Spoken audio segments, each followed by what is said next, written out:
Ngayon, yung cellphone ngayon na hindi pa naman sira, functioning pa, nakakatawag pa, may ka-text ka na, may ka-call ka pa, balik ka rin natin.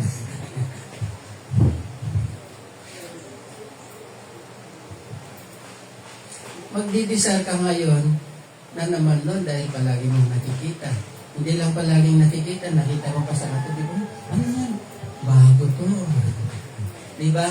So, yung hindi ka masatisfy, yung mawalan ka ng, yung hindi ka masatisfy kung anong meron ka, kung anong meron yung katabi mo, kung anong bagong modelo gusto mo, meron ka rin.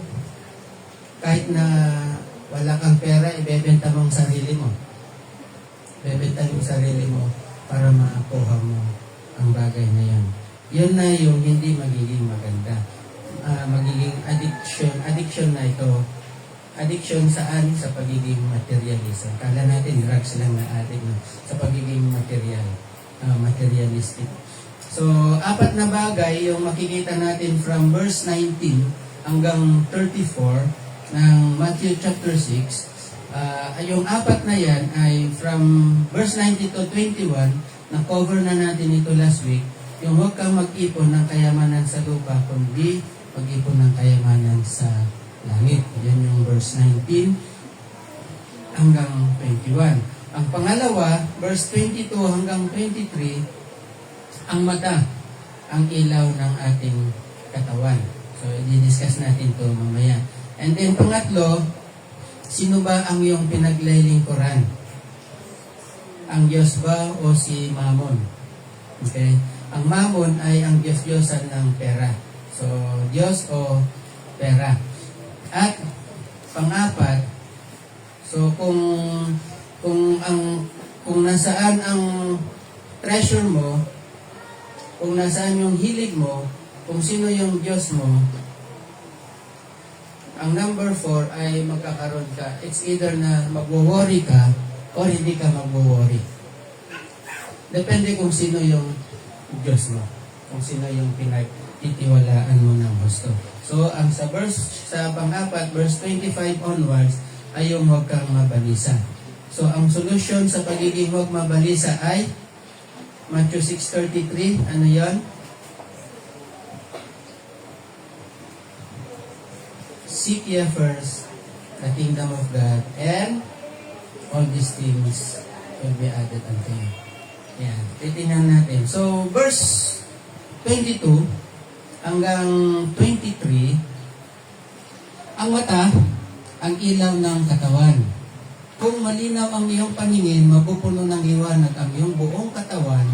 Ngunit kung malabo ang iyong paningin, mapupuno ng kadiliman ang iyong buong katawan. At kung ang ilaw mo'y madilim, ikaw nga ay tunay na nasa kadiliman. Okay? How deep, sa English is, how deep is that darkness? Kadiliman. Of course, by science, no? Science, alam natin na sa mata, pumapasok ang ilaw, yung light. Yung light pumapasok sa ating mata, and because of that light, nagkakaroon ng liwanag yung buong katawan natin. Ano ibig sabihin ng liwanag? Nakikita mo ang napakaraming bagay. Pati yung dinadaanan mo, nakikita. Pero kung yung mata mo ay natakpan, walang pumapasok na liwanag, napakadilim naman yan. Wala ka nang makikita kung hindi kadiliman. Nababalot ka ng kadiliman. Okay? At dahil balot ka sa kadiliman, hindi mo alam kung saan ka pupunta o yung direction mo. Okay? Pero itong paggamit ng Panginoon Jesus ng salitang kung ang iyong mata, yung tinatawag sa English na yung good eye at saka yung bad eye. If your eye is good, sabi sa English, no? Ito ay isang uri ng idiomatic expression. Okay? Kasi sa atin, pag bad eye, ibig sabihin may diferensya yung mata mo. It's either na may katarata yan or basta may iba't ibang uri ng sight sa mata. Pero yung bad eye at saka good eye, ito ay isang uri ng idiomatic expression. Specifically, ito ay Hebrew idiom. Ito ay Hebrew na idiomatic expression na pumapatungkol ito sa yung good eye talks about yung pagiging positive ka sa pananaw mo sa buhay.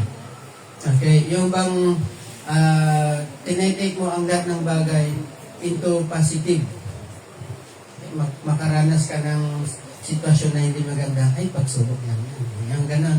Pag nakita mo naman na maganda, sumasagana ka, ay praise the Lord, blessing ng Panginoon. Hindi yung lahat ng makita mo, puro ka reklamo, ano naman to, ba't ganito na naman? That's the bad eye naman. Okay, yung nagiging negative lahat ng nega. Napaka-nega mo na, yung ganon na yan sa mga kabataan. No? Okay, yun yung bad eye. So, ito ay idiomatic expression. Yung good eye, meaning meron kang positive outlook sa buhay. Yung bad eye naman is paraging negative ang pananaw mo sa buhay. Pero dito, because ang tinutukoy dito ay wealth or kayamanan, starting verse 19, ang Panginoong Yesus, nung ginamit niya yung phrase na good eye, pumapatungkol yan kung how do you handle yung kayamanan. So, you have a good eye kung ikaw ay generous. Or, tama ba ito? Generous, no? Ano ibig sabihin ng generous? Yung marunong kang magbigay. Yung maluwag. Ang sabi nga nila, maluwag ang iyong bulsa sa pangangailangan ng iba. Okay, ulitin ko ha.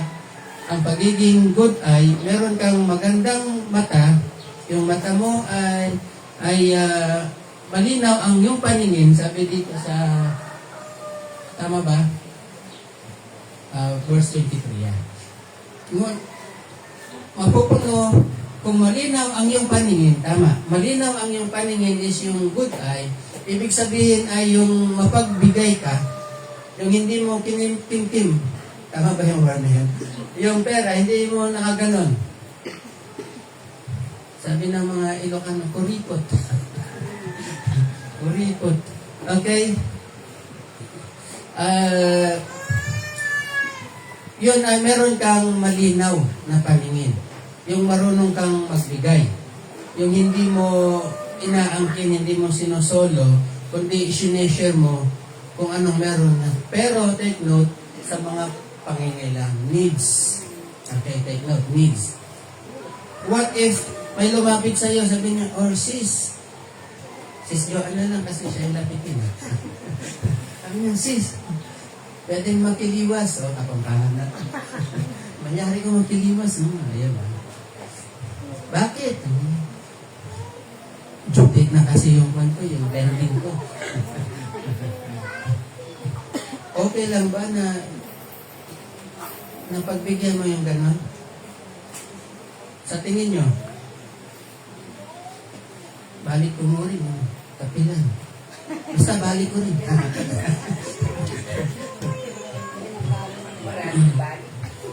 Oo, baka hindi na. Pag ganong bagay, magdalawang isip ka. Okay? Hindi naman sa pagiging madamot. Kasi gumawa siya ng sarili niyang sitwasyon na hindi maganda.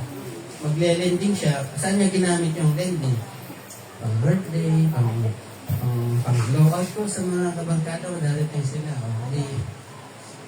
Isang araw lang yun, isang gabi, ubos. Ngayon, problemahin mo yan kada buwan. Ang problema dyan, idadamay ka niya. Oo, idadamay ka niya. Yan. So, nakukuha niyo yung point. Hindi ko sinasabi na na magiging masama yung ugali mo. Kasi hindi mo pinagbibigyan. Kasi yun lang, hindi man need yun eh. Hindi siya need. Okay? Ito ay kumbaga bunga ng kanyang, kung if you allow me, yung kanyang pagiging layaw sa katawan.